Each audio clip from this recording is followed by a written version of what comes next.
The silent caller Mia was thrilled to move into her new city apartment. It was perfect, large windows, creaky vintage charm, and an oddly nostalgic scent of lavender that filled the space. The only peculiar thing was the antique rotary phone mounted in the kitchen. The landlord had laughed it off. "Doesn't work. It's just for show. Adds character." The first night, while unpacking, Mia heard the faint chime of the phone's bell. She paused, confused. The phone wasn't connected to anything. When the ringing grew louder, insistent, she picked it up. "Hello?" There was a crackle, then a chilling whisper, "Don't let it answer." The next day, Mia rationalized the experience. Stress. Fatigue. But the phone's cryptic warning stayed with her. By the third night, the ringing had returned, sharp and jarring. This time, Mia ignored it, letting the sound echo through the apartment. But the ringing didn't stop. As she approached the phone, its sound distorted, twisting into an eerie hum. Hesitantly, she lifted the receiver. The voice on the line was clearer now, panicked and pleading, "It's watching. It knows you're here. Don't talk to it." The following days were worse. Mia began hearing muffled whispers throughout the apartment. Shadows darted just beyond her vision. The lavender scent thickened, clinging to her skin like damp fog.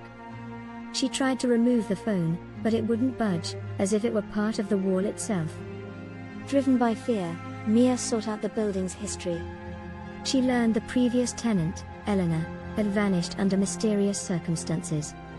The only note left behind was a police report describing the rotary phone ringing endlessly the night she disappeared.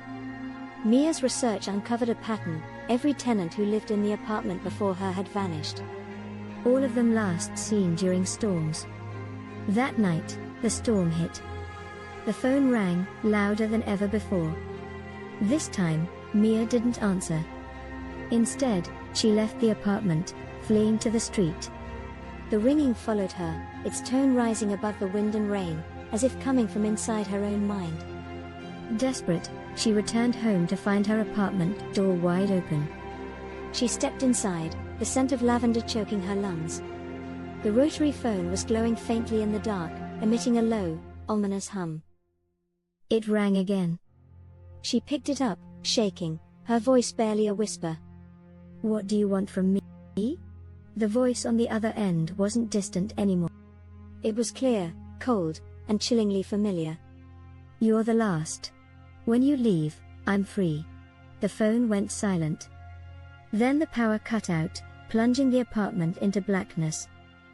Mia's heart pounded as she felt the air shift, the temperature dropping sharply. She turned toward the doorway, where a figure now stood, a featureless silhouette with glowing eyes, its shape rippling like smoke.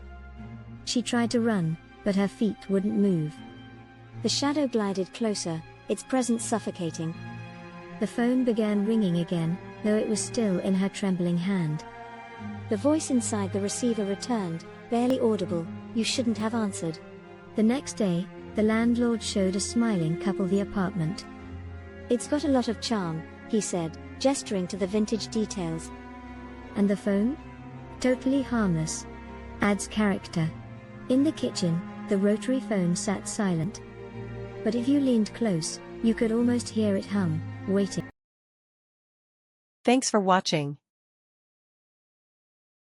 Please like, comment, share, and subscribe.